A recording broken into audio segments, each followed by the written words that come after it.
Hello. Ladies and gentlemen, can I please have your attention? Welcome to today's Council on Foreign Relations meeting. This meeting is on the record and audience members are joining both in person and virtually. For those attending virtually, to ask a question during the Q&A period, click on the raise hand icon on your Zoom window. When you're called to speak, please accept the unmute now prompt, then proceed with your name and affiliation, followed by your question. Your video will remain off, but your microphone will be unmuted. For those attending in person, a reminder to silence all mobile devices. If you are called on during Q&A, please stand and make sure to speak into the microphone and state your name and affiliation before asking your question. Thank you.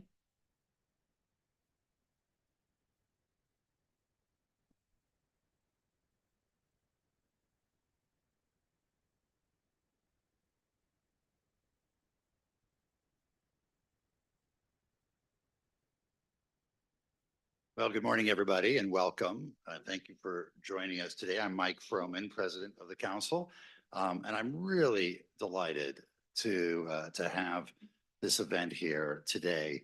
You know, the Council prides itself on being a nonpartisan, fact-based institution. We don't take institutional positions on any issues. We represent a wide range of perspectives in our members, our board, our fellows, and it's great when we can have Republican governors, Democratic governors, and all feel comfortable coming here and sharing their views with us. And we're delighted and honored to have Oklahoma Governor Kevin Stitt here with us today.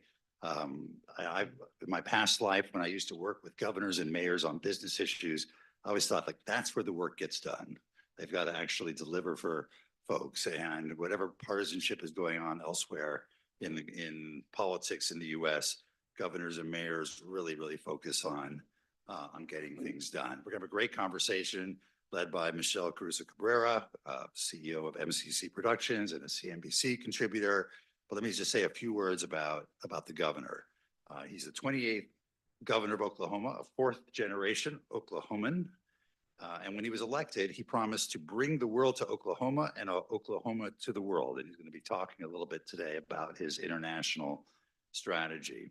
I think we all think of Oklahoma as a major producer of energy, particularly oil and gas. What people may not realize, it's also a top producer of wind, solar, and hydroelectric power. And 47% of its total electricity is generated by renewable resources. And he's going to talk a bit about that and some of the critical minerals and processing that Oklahoma is positioning itself to play a major role in. So, Governor, we're delighted to have you. Michelle, we're delighted to have you, and I'll turn it over to you for the conversation. Thank you so much. Thanks, everyone, for coming this morning. It's a pleasure to be here with you, Governor. Thank you. Reminder, this is on the record. We're going to chat for about a half an hour, and then we will take audience questions. I know a lot of people in this audience, and I know they're going to have great questions, and we'll also take some online. First, you know, we get a lot of foreign policy experts. We get a lot of presidents and prime ministers from around the world. Why does the governor of Oklahoma want to talk to the Council on Foreign Relations? Well, thanks, Michelle and Mike, for having us. It's an honor to be here with all of you, and looking forward to the conversation. You know, like he was saying, when I ran for governor, I told Oklahomans that I wanted to tell our story a little bit better. I wanted to take Oklahoma to the world and bring the world back to Oklahoma. And so we have an international strategy. I've met with, I don't know, probably 50 different ambassadors telling our story. And Oklahoma is the best place to live, to work, to raise a family. And a little bit about my background. So in 2019, I had after college, I had started a company with $1,000 in a computer. So I've had to bootstrap my whole life, and I grew this business to over 1,000 employees. And then we ended up buying a bank, and I'd never been involved in politics at all, but I saw my state struggling and just wanted to get involved. And today, Oklahoma is just thriving as a state, which we can go into all those details. But it's just exciting to be able to tell Oklahoma's story to ambassadors in different foreign places. And what story are you telling them? I'm assuming it's a lot about energy, mostly about energy production. Yeah. So Oklahoma's energy story is Everybody probably thinks of Oklahoma as just an oil and gas state, right? And we're so proud of our oil and gas industry. We're actually number 6 in oil production in the country, number 5 in natural gas, but we're also number 2 in wind energy production. We've got some of the cleanest water, cleanest air in the country. Because of that, we have an affordable, reliable energy grid, and that's causing companies to look, manufacturing, AI, data centers. Google has their largest data center located in Oklahoma because of our energy prices, and they like buying our renewables. And we have 50% of our energy. We're one of only 4 states that can say this. 50% of our energy comes from renewables. So we're a net exporter. And because of all that, it's just causing people to look at our country. Every ambassador I talk to, at every company in Europe, if they all want to talk about energy reliability, right? And especially when you see the Russia-Ukraine and you see some of these disruptions around the world, it becomes more and more important. Right now, you've got Germany building coal-powered plants. And so I just think it's important that we have more of everything. And that's kind of the approach Oklahoma takes. Is we believe we need more wind, and we need more hydrogen, and we need more solar, but we cannot leave out of the conversation a base load requirement of natural gas. And one thing that I think a story that kind of exemplifies this. So y'all remember the polar vortex back in February of 21. It was unseasonably cold all through the Midwest. And literally rolling blackouts. Texas's grid was really being strained.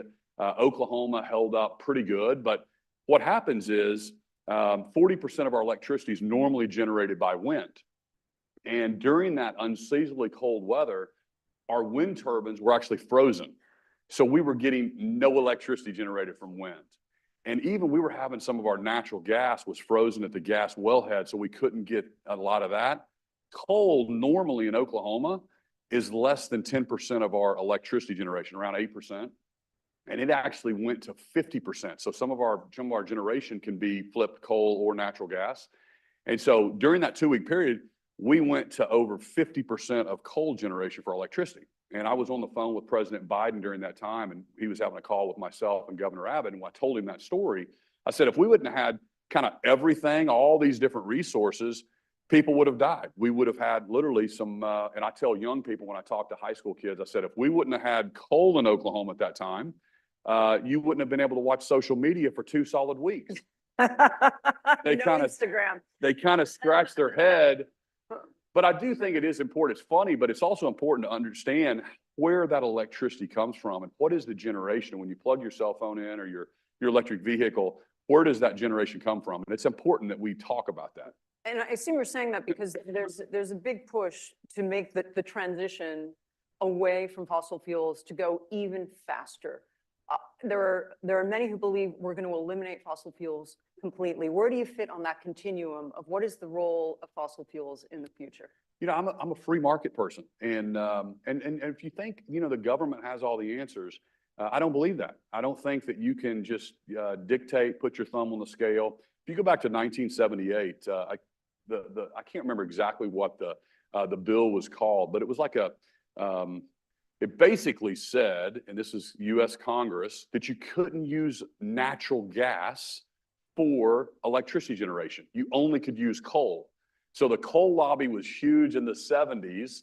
And so we were pushing electricity generation by coal. Okay, so that was what the government was doing in the 70s. But government intervention is justified by many now because it's believed by some that there is an existential threat to humanity by the use of fossil fuels. So I don't believe that there's a existential threat to humanity based on fossil fuels. I think I think in Oklahoma, for example, we have reduced our carbon footprint by 60% over the last 2 decades because of natural gas. I think we need to be concerned about the environment. We need to have cleaner forms of energy. But to kind of put our head in the sand to say that we can get rid of oil and natural gas in the next decade is not common sense. It's not going to happen. And we're also a global economy. And you look at what's happening in India and China, and I just mentioned Germany. We all have to heat our homes and our businesses.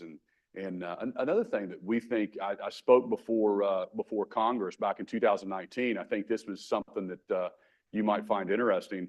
I know Oklahomans find it very interesting that in a lot of the northeastern rural parts of the country, you have trucks driving around fueling up basements with heating oil, right? Well, that seems kind of weird to us in Oklahoma because clean burning natural gas and pipelines that can deliver a much, much cleaner fuel than a truck driving around rural parts of the state pumping, heating oil into basements is not the solution either. So I don't think we're having honest conversations about that. And permitting's part of that. There needs to be some major, major permitting reforms. Even if you believe that we want to transition all to wind, you're going to have more transmission lines. And I think there's a bipartisan effort right now between the governors, National Governors Association, to talk about that. As governors, we know we need to get these projects done The because grid needs improvement, dramatic improvement if Yes. we're going to do these things. yes, Yeah.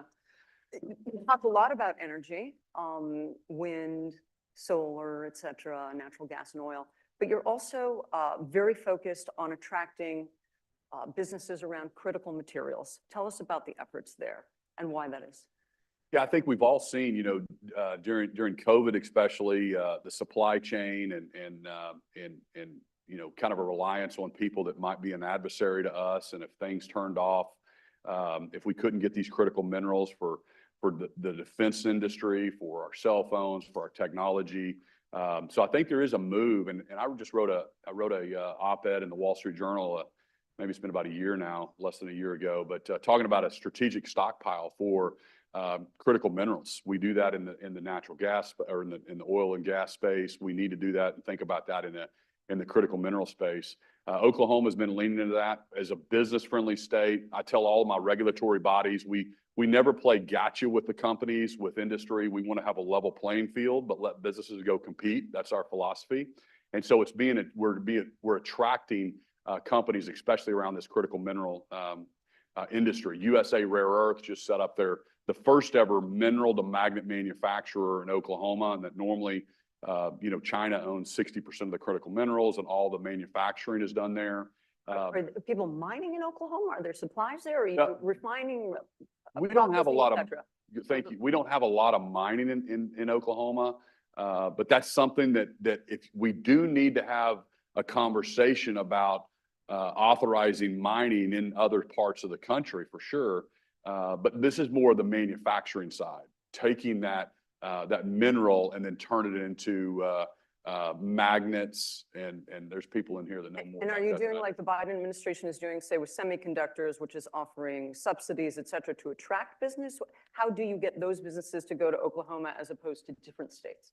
Some of the IRA, some of the federal credits are available wherever you're at in the country. And then so Oklahoma, our Commerce Department is going to do the normal incentive packages that are going to be competitive, but we're not specifically targeting that. It's just more of, if you hire this many employees here, we'll do some rebates. There's some ad valorem rebates on taxes for manufacturing facilities.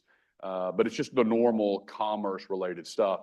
But these folks are looking for workforce. They're looking for the right workforce. They're looking for the right energy, affordable, reliable grid. And then they're looking for a great environment from a regulatory standpoint, because these are new processes.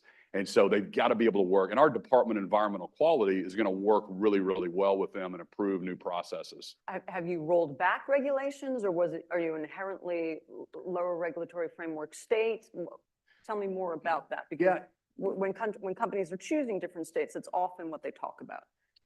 Yeah, great question. I think, we believe in a free market, and if we let innovation happen and we encourage innovation and we have new incubators coming, that's where companies want to be located. You can see what's happening in the court system and some of the heavily, companies being fined and it just feels like sometimes we're attacking companies. We believe in Oklahoma that a company is trying to do the right thing. That's our premise.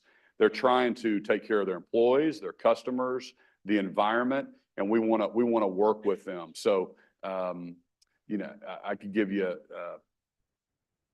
anyway, I don't want to get off too much. Speaking about critical materials, so the price of nickel has collapsed, and you've got a lot of nickel manufacturing or big processing plant in Oklahoma that's going to launch. A lot of what's happening with critical materials pricing has to do with what's been in the news quite a lot and has been a great concern to the White House is a yet larger increase in manufacturing capacity in China and their ability to produce with subsidies, perhaps at a loss. Some wonder if it's actually being done on purpose to drive out other producers or manufacturers around the world. How concerned are you about Chinese industrial policy? Do you think it's proper to use that same industrial policy here in the United States? You know, I certainly think we need to be very cautious of China specifically trying to, you know, drive out competition. So that's exactly what, if you're a business and you're trying to drive out your competition, you're going to cut prices until you bankrupt them, and then you're going to increase it, right? And for their own advantage. They understand that. That's why we need to potentially look at tariffs. We need to potentially look at the strategic stockpile. We need to maybe empower a part of the U.S. government to set up relationships in Africa, in South America, where we can set these relationships up with these mines. China's doing that right now. They're trying to get into these countries to set up those relationships and trying to secure that critical mineral supply that they understand long term is going to be to their benefit. So we need to be smart about that. That's why we're talking about this strategic stockpile here in the U.S. and we need to develop those relationships and maybe even set up. You know, a lot of these countries have these sovereign wealth funds and they're going in and securing these type of assets. We can't have our head in the sand on that. Google's largest data center is in Oklahoma. Why? Well, it's back to, I think, the reliable, affordable grid. So I think they love buying our wind energy. So about 50% of our electricity comes from wind. And I think you can tweak the amount that you buy depending on what you're trying to do and what your incentives are or what your needs are as a company. So I think that's part of it. The workforce. And then once you're established, they just keep expanding and data is going to become more and more important as we move forward. And AI, the explosion of AI, you're going to need more and more of that. So we have more companies looking at Oklahoma all the time around data centers because of, you know, the things that we've just been talking about. Biden administration put a pause on the construction of LNG export facilities recently. You don't support that. A lot of governors don't support that. Why? So, and I'm the chairman of the Republican Governor Association policy group. And so we just led a letter and we had 25 governors. So half of our states signed on to it, just asking the president to reconsider his pause on LNG exports. So LNG is something that, number one, it hurts our companies domestically, right? This is an asset that they should be able to be able to sell. And, but also more importantly, it hurts our allies. So if you think about Japan and you think about Europe, they need, like I said before, they have to have energy for their citizens. And so we're driving them into the arms of our adversaries because they have to get it from somewhere. So we're driving them back to Russia, we're driving them to China. And so to me, it makes no sense. And these pauses, these projects are years in the making, right? And no company is going to invest dollars and plan if the demand is not there. So they're projecting out what the demand is going to be. And these things are going to take 5, 6, 7 years to get going. And so when you pause that, you're really disrupting the free market and you're hurting our allies more than anything. New Yorkers will have read in the New York Times that Oklahoma is one of the largest suppliers of pot to New York. 40 to 50% of the pot smoked in New York State comes from Oklahoma, according to your Attorney General. But it's illegal for your pot to leave Oklahoma. What are you doing about that? Oh, man, that's funny. But you know, the smell on the street, some people don't think it's so funny. Yeah, well, I was gonna say, I've smelled some of that Oklahoma pot on the street. Yeah. But Have so you tried it? you trying to get me to say what I told you in the back? So it's kind of funny, I'll tell you. So I was in my reelect campaign, and so we were in a TV debate, and so it was me and my opponent, and the guy was the moderator was asking a question. Well, have you smoked marijuana? And I kind of spun, and I didn't really answer the question, and he came back and asked me again. Well, my parents are in the audience, and he says, "Governor, you didn't answer the question," and I was like, oh man, my mom is not going to like this. I'm thinking about Bill Clinton. Should I say I didn't inhale? And, but I basically said yes in college. I tried it. So, but anyway, okay, back to your question. And then my opponent said, oh no, I never did. So Goody two shoes. goody two shoes. So before I became governor, we had a initiative petition, which is basically a question to the people you know, I think I don't remember exactly. I think it's 2017, basically asking the question, do you want medical marijuana in the state of Oklahoma? Well, Oklahomans are very compassionate. And if there's going to be a medicine that's going to help someone, we're going to say, sure. We had no idea that anybody with a hangnail was going to be able to get a medical card. So it is absolutely, it's like recreational. And so what's happened is then our barrier to entry was so small. So in other words, we only charge $2,500, $2,500 for a license to grow. It's a low regulatory framework state, so. Everything has to be market.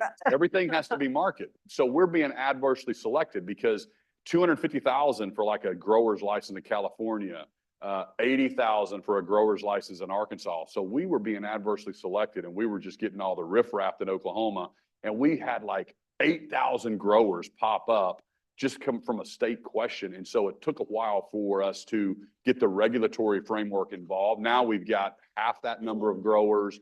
We've passed seed to sell, secret shoppers. And like you said, it's Secret shop. secret shoppers, meaning going in to see if they will sell it to you out the back door, undercover. Okay. And so we're cracking down on this industry big time because we knew, and that's back to, and so the whole industry just kind of exploded overnight. We were the latest state that passed medical marijuana. And it's legal to grow. I mean, it's legal to grow. They're not doing anything illegal by growing in the state. Correct, but you can't sell it out of the state. We had to pass, and then we had legal challenges on seed to sell. So in other words, we had to tag every plant to actually track it. So again, I had to get rid of the person running the Marijuana Association, replace it with another person. We're the coordination with our Bureau of Narcotics. And so we're really cracking down on it. You should see that number come way, way down.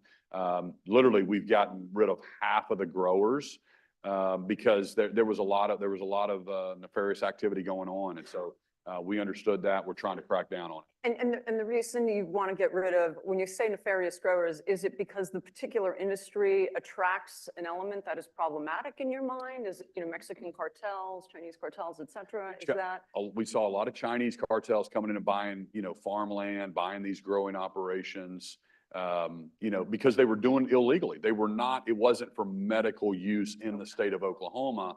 They were growing way more than what actually for the medical use in Oklahoma to be exported illegally across the country. So that's what we had to crack down on. And so when it pops up and it happens, and it's a weird deal when every state is now doing this, but it's still illegal federally. You wish the feds would just, you know, let's make a decision on this, because you got these states doing different things, and it's a weird industry. I mean, the banking industry can't. Makes it very difficult. Yeah. Very difficult. Mm-hmm. Yeah. And it's all cash now. Banks don't want to touch the deposits, and it's just ripe for corruption. Another topic of note here in New York is the situation at Columbia, the situation at NYU with the protesters.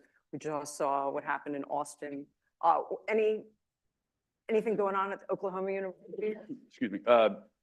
You know, no, knock on wood.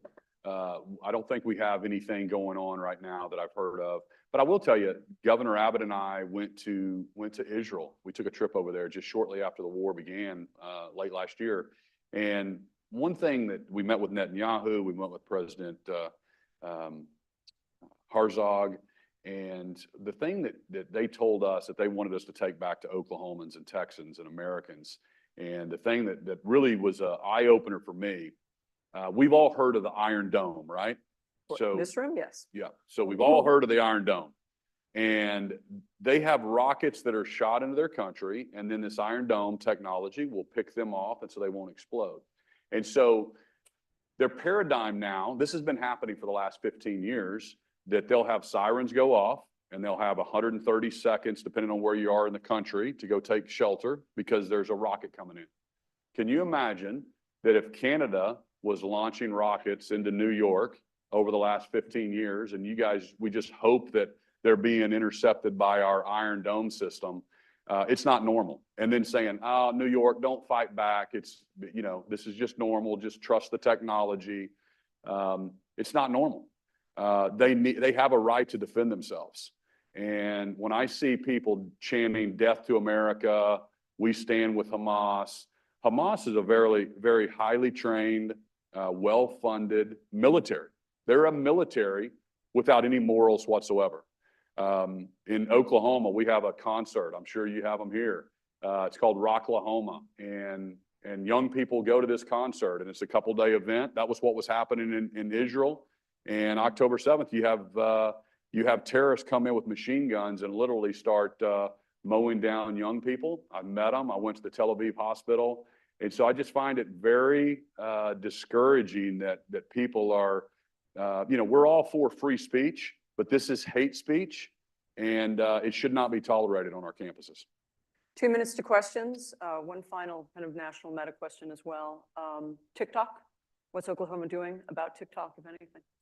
Well, I banned TikTok last year for our state employees on our state advices.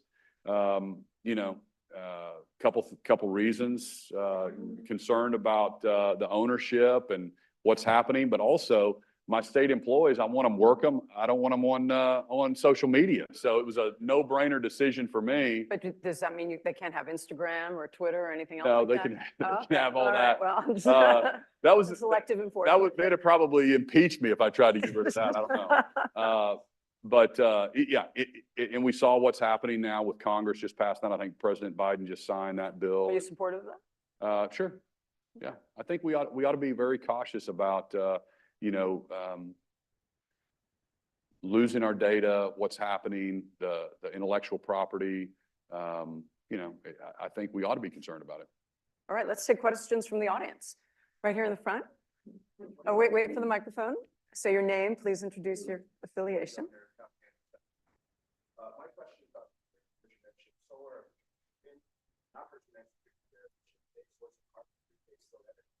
I'd love to hear your thoughts on how you're thinking about this, given that Oklahoma has both one of our nation's largest reserves of uranium, but also a bit of a history when it comes to uranium. And nuclear being the reason why Germany is now constructing coal plants, because they got rid of nuclear. Yeah. So. Listen, we're all for it. We think that is basically a renewable source of energy. We think it's great. Some of the big manufacturing, I've talked to some smeltering companies and aluminum and different things. Their usage is like 1 gigawatt. So big usage. And they're thinking about maybe setting up their own generation behind the grid. So this is some of these modular nuclear facilities. We've got nuclear powered subs that we could take those reactors and they could set it up behind the grid and specifically service one manufacturer in one industry, or you set up your own natural gas, set up long-term contracts with our natural gas pipeline groups. So I think all of that, people are just, they want to make sure that they have, businesses need assurance, they need reliability. And I think nuclear is just one of the more of everything approach that Oklahoma would be all for. So we've had those folks talk to us, and I know the different governors are generally for more of everything. Joe, here in the front.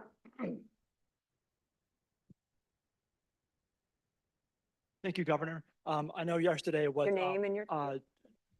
Joe Gasparo, Royal Bank of Canada. I know yesterday was OSU Day at the Capitol, so go Cowboys. Are you Oklahoma State? I'm not. Okay. I'm not. He's done some research on me. Go Unfortunately. Cowboys. Anybody from Oklahoma State? here? Unfortunately. Yeah. In your State of the Union, you were very forward thinking and you called on your legislature to think about, creating courts that echo Delaware and Texas in terms of corporate governance and being business friendly. What's been the reception from folks about creating another, business forward court in Oklahoma? Thank you. Thank you. Thank you. So the question was about business courts. You heard me talk about that, my state of the state. Man, you listen to my state of the state? This is great. And I went to Oklahoma State, go Cowboys. So the business courts, that's a very interesting idea. As you know, most companies are all incorporated in Delaware, right?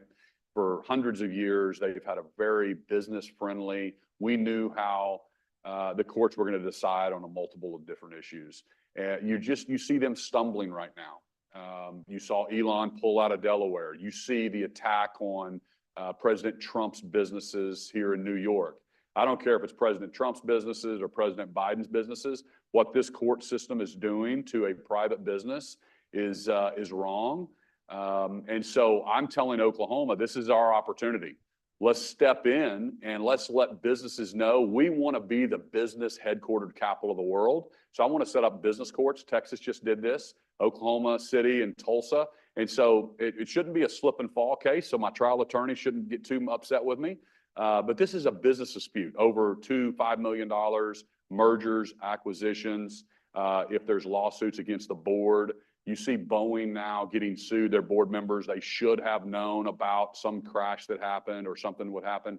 So we want to protect businesses in Oklahoma. We think that helps education, it helps infrastructure, it helps healthcare. If I become the business capital of the world and the Singapore of the US, it's going to be, all boats are going to rise. So that's what I say about business courts. So are you using Trump's prosecution here as a talking point about bringing business to Oklahoma? I say exactly what I just said. I say, talk about Delaware. I talk about what's happening in New York and the court systems and other states, in California. I love to make fun of California.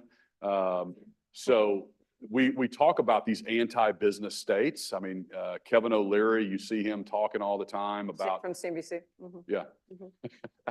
Mhm. And so basically that's what the business courts are. It would be a business-minded judge, right? That understands business law. It wouldn't be just a family attorney or something. And so just more highly trained judges that interpret the statutes that Oklahoma puts into statute. We have a question from the virtual audience. Go ahead. We'll take our next question from Shankar Singham. Please state your affiliation. Hi, Governor Shankar Singham. I'm the CEO of Competere, which is a trade and economic policy consultancy based both in London and in Washington. The question I wanted to raise with you was your comments about taking Oklahoma to the world. Oklahoma was one of the first states to engage in the conversation with the United Kingdom with regard to their negotiations of MOUs with the US states. There are about 8 US states now who have signed MOUs with the UK. Oklahoma is one of them. Could you talk a little bit about that and the possibility that was raised in terms of facilitating trade between the UK and Oklahoma, digital trade corridors, agricultural protein summit? There's a number of different initiatives that would bring UK and Oklahoma interests closer together. So I'd appreciate a comment about that. Thank you for that question. Well, the first most important geopolitical issue facing our two countries is what are we going to do with Harry and Meghan? You don't want to go there. But yeah, we signed an MOU with the UK. I think most of a lot of countries are just disappointed with Washington, D.C. Not a lot's getting done. So they're literally going, subnationally to our mayors, to our governors to set up relationships. And so, to look about trade partners. So we signed an MOU with them. We're working with several other countries as well. But I think that's, you know, whether it's agriculture, whether it's exchanging of students. So we bring our universities and we do, you know, student exchanges as well. But there are a lot of similarities. They always want to talk about Oklahoma energy, and we take delegations over there. We invite them to Oklahoma to our think tanks on the energy side. It's really important. And I'll tell you, the relationship with Oklahoma and the UK, this is a great story that a lot of people don't know about. But during World War II, the UK was running out of oil. And so it was a secret mission. 42 Oklahoman roughnecks. So a roughneck is a person that works on an oil field. They secretly went to the Sherwood Forest back in 1943 and drilled 100 wells. 42 roughnecks from Oklahoma drilled 42 wells in 1 year and took the production from 300 barrels a day to 3,000.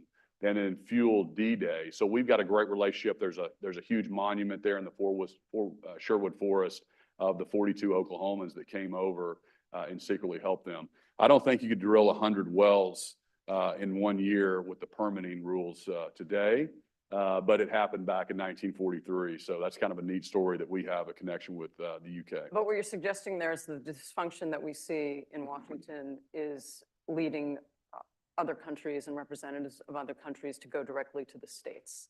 That's the bottom line. That's the bottom line. Yeah, we have these ambassadors that are reaching directly out to us. We've had the EU ambassador come to Oklahoma, France, all these different countries, Canada, and so I just think that's Taiwan. All the different countries are looking for relationships. So we already trade. Our trading partners are Germany and Japan and you know, Canada, Mexico. So we take these trade missions there. We're setting up relationships directly with them. You see other governors doing the same thing. Just not a lot of policy coming out of DC right now. And next to you. Hi, I'm Mark Hanna with the Institute for Global Affairs, and thank you, Governor, for spending the time with us this morning.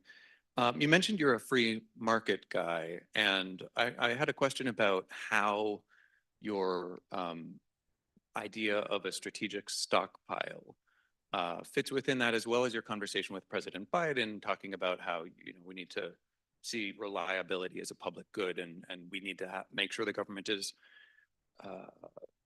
protecting the coal industry so it's there in a freeze.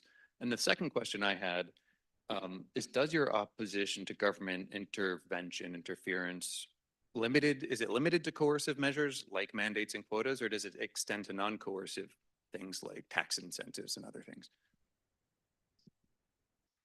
So it's a deep question. So you're at the Council on Foreign Relations?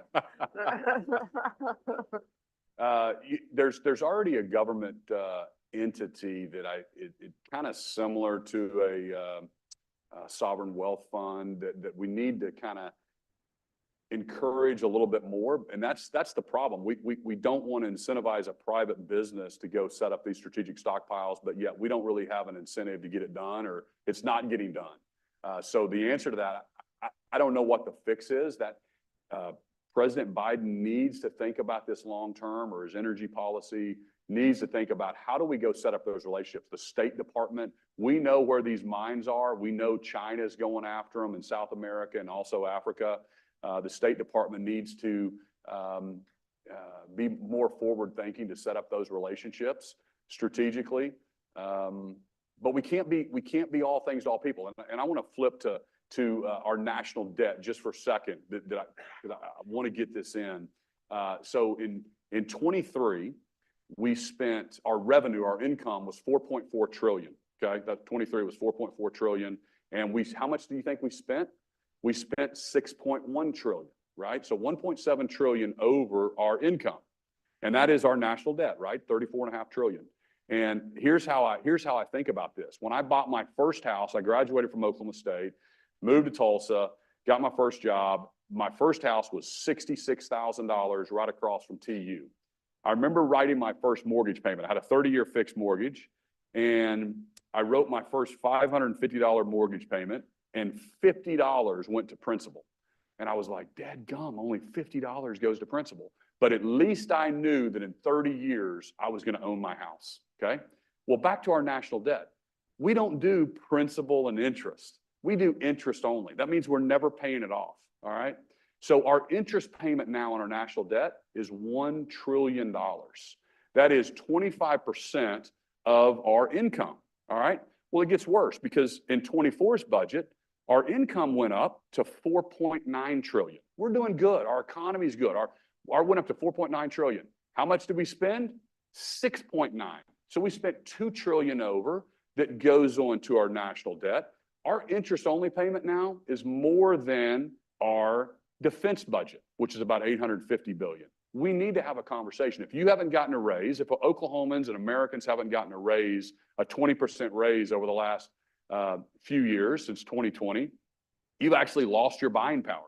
You've actually got a decrease because of inflation. That is hurting American families. How is that connected to his question though about critical materials and stockpiling?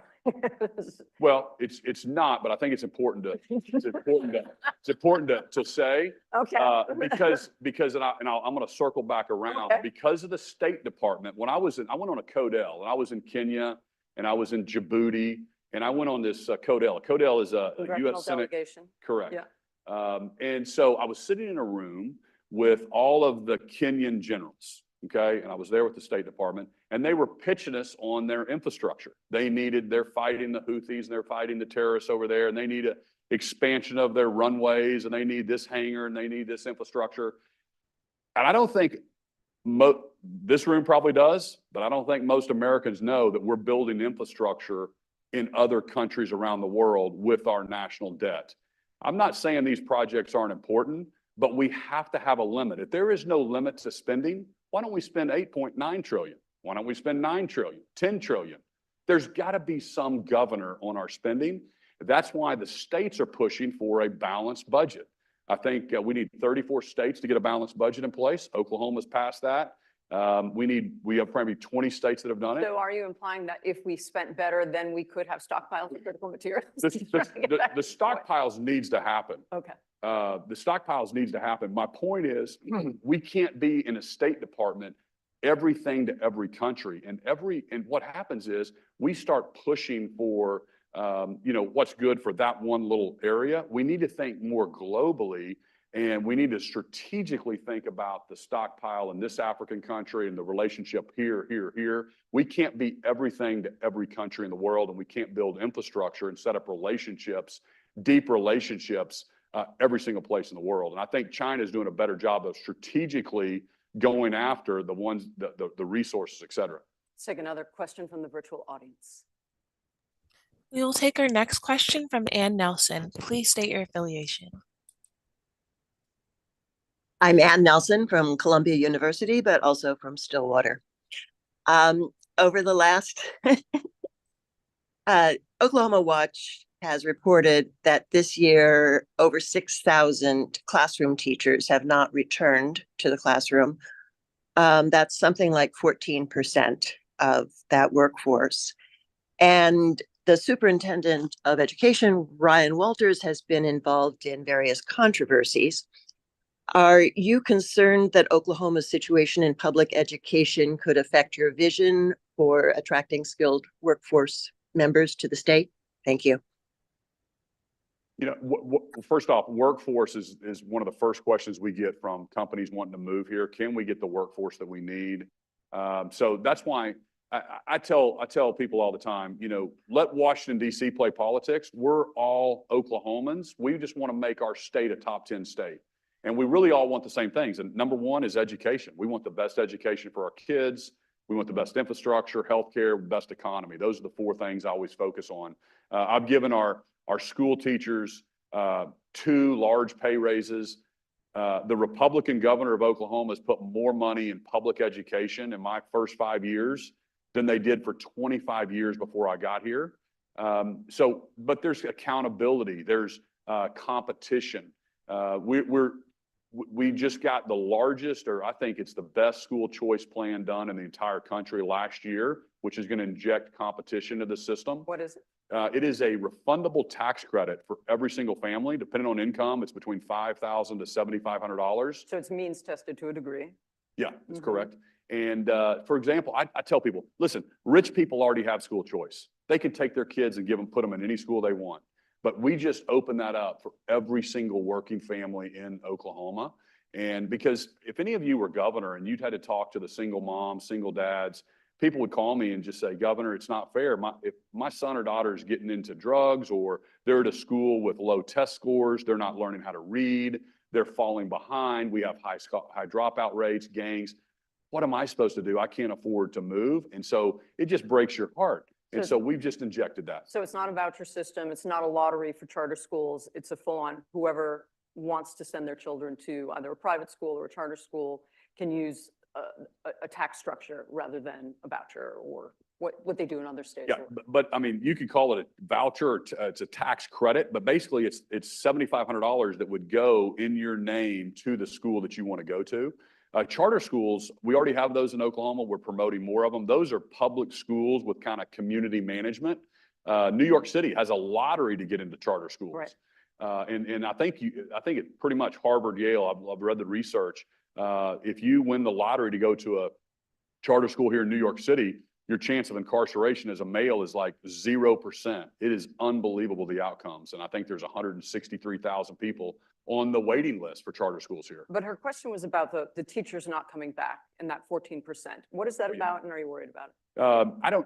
That specific stat, I'm not sure about that, but alternative certifications, we've really focused on that as well. We want, some of it is the culture. So I promote teachers. We love teachers in Oklahoma. We're trying to make sure that, because I know the best and brightest, when we have the best and brightest teachers in the classroom, that's when kids excel. So I'm trying to encourage more of that. We've got tax credits for kids going into, at the university, into the teaching programs. Alternative certification. So in other words, I'm trying to recruit the doctors and the lawyers and the business people and accountants that, hey, your second career, we want you to come back and alternatively get certified to become a teacher in our public school system to give back. So we've got a lot of that going, but listen, we've got 700,000 kids in our public school system in Oklahoma, and we've got another probably 50,000 in the other schools. So we're doing. We have in just the city of New York, which is crazy. Okay. Oh, right here.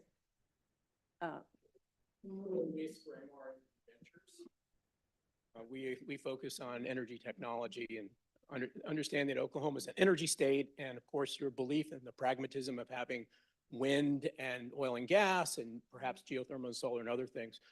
Well, I applaud you for that pragmatism. On the other hand, climate change is very real, and we need solutions that are going to address that. So my question to you is, have you looked at carbon capture and utilization? In other words, not just burying it in the ground so it sits there, and not even for enhanced oil recovery, which of course is a mature industry, but rather looking for technologies and policies that will support taking that CO2 and actually making something that's market valuable and competes without subsidies. Yeah, I mean, you said it very well. I mean, carbon capture is something we're looking at. We're working on a primacy with the EPA where we can actually approve more of these, by our own DEQ instead of having to go to the feds. The feds, when you have to go to the regulatory environment, we take 6 years longer than China to do permits. We take 6 years longer than Europe. We have to have an honest conversation, and the NEPA reform that we got through was good.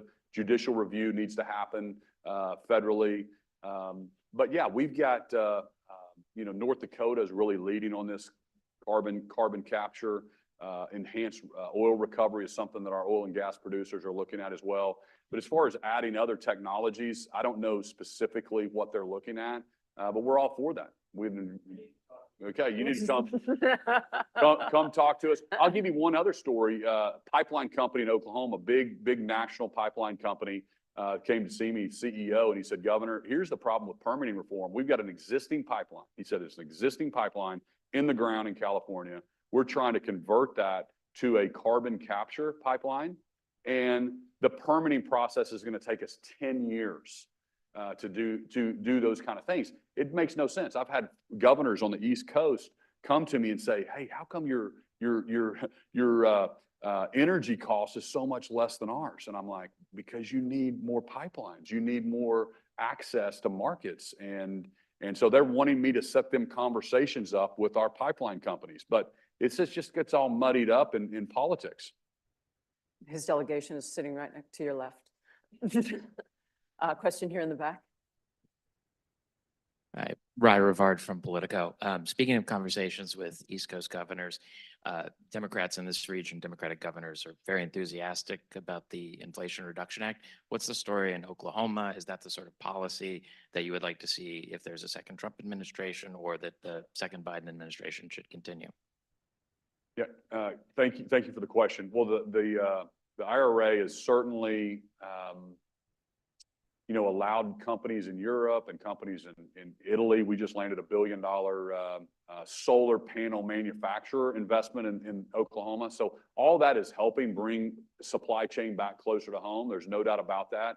But again, these are all great plans, but we have to balance it back to the 4.9 trillion in revenue, right? And so there's got to be some governor on what our spending is.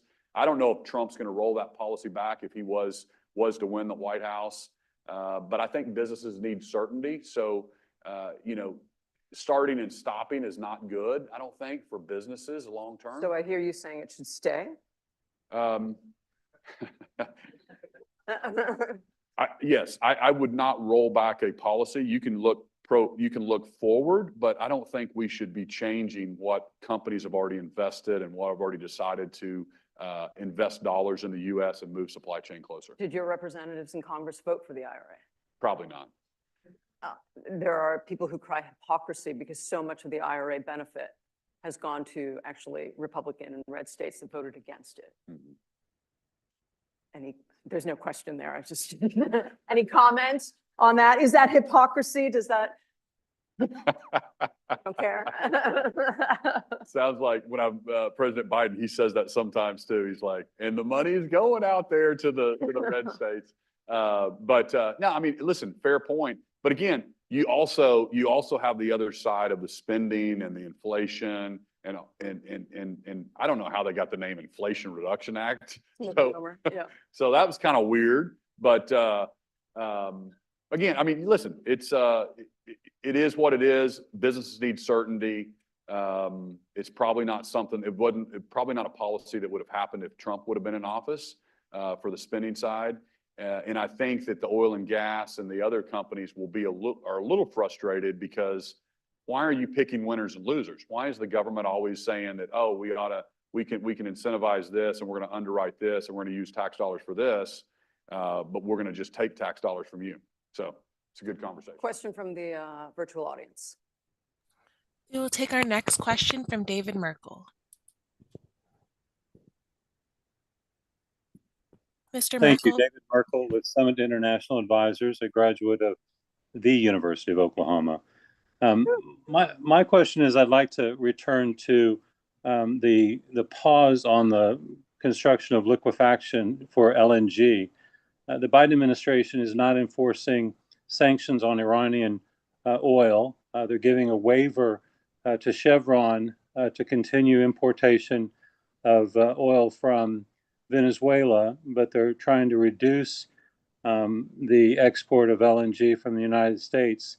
It appears like it's to try and help to keep the oil prices down and gas prices down for manufacturers in the U.S. So I wonder if the governor wouldn't mind talking a little bit more about the discussion among the 25 governors on the how much of a priority is this to try and move on the export of LNG.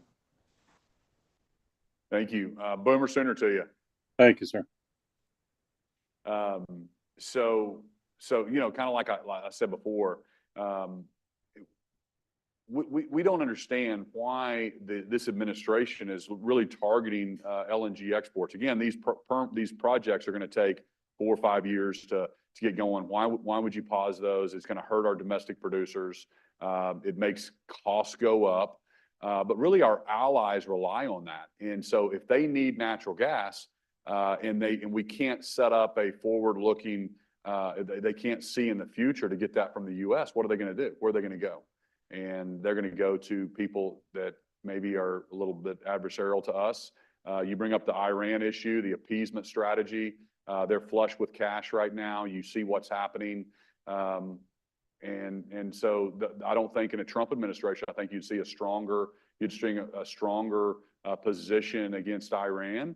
And I think the world is paying the price for that right now. And you're seeing some of the things that are happening because of a flush with Iran. Right here. Microphone. Jared Anderson, I'm a reporter with S&P Global. You had mentioned coal, and the coal-fired power plant business model in the U.S. has been struggling a bit.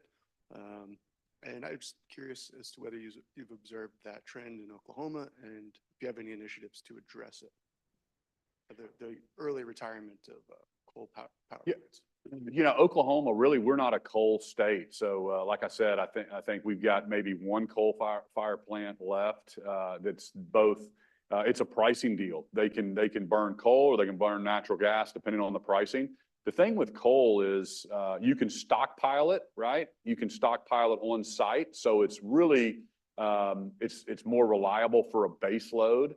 But I'm seeing all the attack on coal-fired plants and all the EPA regulations that are forcing them to be shuttered and shut down. And maybe that's the right decision. But if you don't have a conversation about what replaces it, and if you don't do permitting reform to get new generation online, you're going to be in trouble. I mean, it's that simple. Oklahoma's not going to be in trouble because we've got plenty of generation. We actually export like 50% of our energy to the Southwest Power Pool, which is a 17-state conglomerate that we share power with each other. But other states are going to be in trouble if they haven't been building and having common sense. We're going to take care of Oklahoma before we send our power to New York or to California. And so we need to have these honest conversations. If you're going to force them to shut down coal, you need to make sure you can replace that and you can get other forms of generation online that's reliable and it's affordable. I mean, it's pretty common sense. Had a question here. Microphone. Hi there, Jimmy Quinn with National Review. There's some reporting in ProPublica linking the Chinese marijuana farms in Oklahoma to the Chinese embassy and also to the illegal Chinese police station that was shut down by the DOJ last year. Is this something that you're tracking, and what is Oklahoma doing about PRC influence operations? Thank you. You're talking about the one that was in Queens? Yeah, downtown. Yeah, you know, we had the Fed shut down a secret place in Queens. Yeah. And we think there may have been we think that's maybe more prevalent around the U.S. With some of these secret Chinese police. So we're monitoring that in Oklahoma as well. We've banned the purchase of farmland in Oklahoma by CCP. How do you know if there's CCP? How do you do that? How do you actually make? Well, it's foreign ownership is how we say it. Okay. And then there's straw buyers that they're using. And so then we're having title companies kind of work through the title company industry to let us know if we do think there's some straw buyers. We just had an indictment on an attorney in Oklahoma that was kind of acting as a straw buyer in those situations. So we're trying to track down on it, but he's right. There's been a lot of, there was I think 4 or 5 people murdered at a Chinese facility run marijuana facility. So it's very concerning. China is our #1 adversary, but at the same time, they're a big trading partner. I don't think we should be just picking a fight to pick a fight with China. I think we need to have great relationships, but we also need to be cautious about what's happening. We haven't really talked about the border, but there's been 52,000 Chinese nationals come through the southern border. I just met with the consulate general from Mexico, and only 18% of the people coming through the southern border are actually Mexican nationals, and the rest are from around the world. The terrorist list, we haven't really talked about that, but I think the Democrat governors that I have relationships with in our different associations, they all agree with me. We have to have a secure southern border. And I think that's totally separate than immigration policy. We need to have a reformed immigration policy, and I'm even pushing for H-1B visas at the state level, which makes sense to me that if our companies need more workers, they would come to the state and say, hey, I need this, this, and this. And then the state should be able to offer visas. So we're not against, we've got a great Mexican community in Oklahoma, but we have to know who's coming through our southern border. And that's why myself and the other governors have been supporting Governor Abbott to try to do what he can to keep his citizens safe and to kind of stop the tide coming in. Governor, thank you so much. It's been a pleasure to have you here at the Council on Foreign Relations. Thank you.